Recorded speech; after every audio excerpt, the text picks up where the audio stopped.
barnoota narraa baradhaa wallahi narraa baradhaa wanni sin geenye hundi bultiin si jallattee fi silaalatti dhalaalee teenya caccabaa keessan jabeeffadhaa jaarsi jaarsuma caccabuma keessan san jabeeffadhaa dhiirti dhiira waan fadhe haa ta'u wallahi jabeeffadhaa bultii teessan yookaan cabxuu fi caccabxuun hundi dhiiraati gubiraatu akka garagaltee laallerraa si shakkiiti hiriyaan ta'e hundi ilkeensi shawaa akkatti rabbi bultii teessan isin yaa tolchu.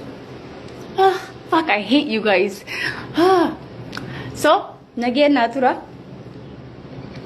nimbahammo because I'm about to get emotional, and when I get emotional I get upset.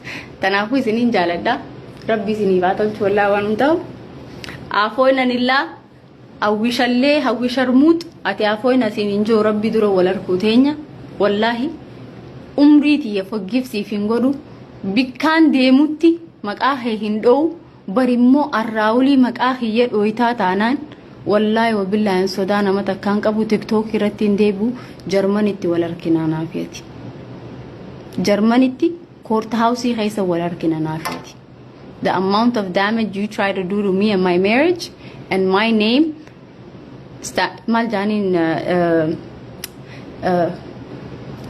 mal jaaniin maqaa ballees afaan oromootti maqaa hanga maqaa hiyya balleessuu mokkorte kana wallahi dhabee dhabu koortitti si hidheetitiin waan aannan ilmootti bitattu dhabuu teessa wallahi so if qabaji maqaa hiyya lafa naqaayi jireenya kee jiraadhu bultii tee jabeeffadhu yoon feenillee deemiiti dirree tana cafcaf godhadhu naanin keenya si achi so nageen naaturaa jireenya gaarii jiraadhaa. Assalamu alaikum.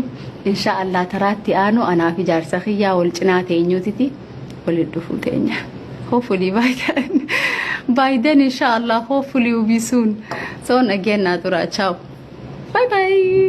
Jireenya gaarii asii achi immoo waan hin qaban naannoo irratti hin argaaye. Nageen natura daraniiti ya wallahi ana ara sirraan qabammaas. Akkuma namni arkuun fadhe.